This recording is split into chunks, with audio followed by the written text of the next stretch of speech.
Europe میں 1700 کی صدی کو اکثر روشن خیالی کا دور کہا جاتا ہے۔ یہ وہ وقت تھا جب ہم نے سائنس اور عقل و منطق کو دوبارہ دریافت کیا تھا، اور ایک معاشرے کے طور پر ہم نے ایسی ترقی کا آغاز کیا جس کی ماضی میں مثال نہیں ملتی تھی۔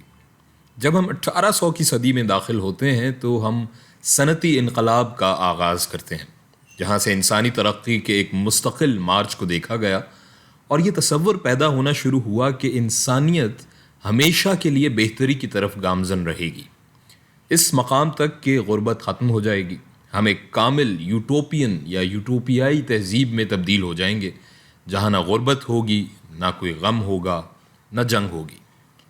لیکن 18ویں صدی کے آخر تک ہر کوئی پر امید نہیں تھا، اور انہی قنوطیت پسندوں میں سے ایک تھا تھامس مالتھس۔ اس نے اپنے آبادی کے اصول پر مضمون میں کہا، آبادی کی طاقت انسان کے لیے رزق پیدا کرنے والی زمین کی طاقت سے اس قدر برتر ہے کہ قبل از وقت موت کسی نہ کسی شکل میں نسل انسانی کے سامنے آ کھڑی ہوگی۔ انسانوں کی اپنی برائیاں اور خامیاں ان کی آبادی کی عظیم تباہی کا پیش خیمہ ہیں۔ انسان جنگ، بیماری، موسمی تباہی، وبائی امراض یا طاعون کے سامنے ناکام ہو جائے گا، اور یہ عناصر لاکھوں لوگوں کے خاتمے کا سبب ہوں گے۔ اور اگر ان تمام مصائب اور خطروں سے نبرد آزما ہو بھی گئے تو آبادی کے بڑھتے جن کے سامنے ناگزیر قحط شب خون مارنے کو تیار ہوگا، اور ایک زبردست دھچکے سے آبادی دنیا کی خوراک کی پیداوار کے برابر ہی رہ جائے گی۔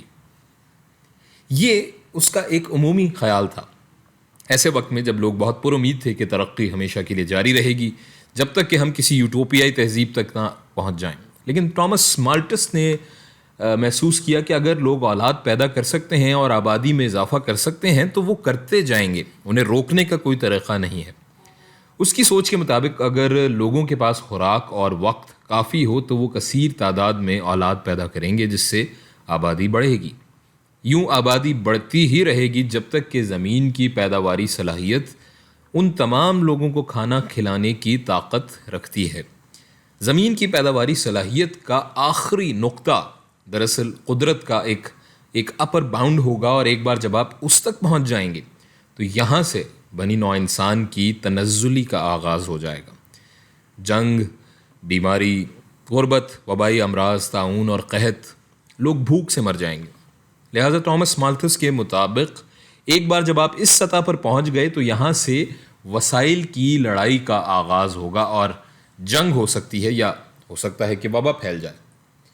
مالتھس یہ بھی تسلیم کرتا ہے کہ وقت کے ساتھ ساتھ زراعت جیسی چیزوں میں تکنیکی بہتری آئی ہے اور یہ لائن اوپر کی طرف بڑھ رہی ہے، لیکن اس کے نقطۂ نظر سے آپ اس لائن کو جتنا بھی اوپر لے جائیں، بڑھتی آبادی ہمیشہ اس کی تلافی کرے گی، اور آخرکار مالتھوسین لمٹ یا مالتھوسین حد تک پہنچ جائے گی، اور پھر وہی ہوگا، جنگ، قحط یا وبا۔ اب کچھ لوگ کہیں گے کہ تھامس مالتھس بہت مایوسی کا شکار تھا اور غلط تھا، کیونکہ ہمارے پاس اب بہت زیادہ خوراک ہے۔ تو وہ بالکل درست کہتے ہیں۔ پچھلے 200 سالوں میں یہ لائن بہت تیزی سے اوپر جا رہی ہے، اور ہمارے پاس کرۂ ارض کی آبادی کے لیے زیادہ پیداواری صلاحیت ہے۔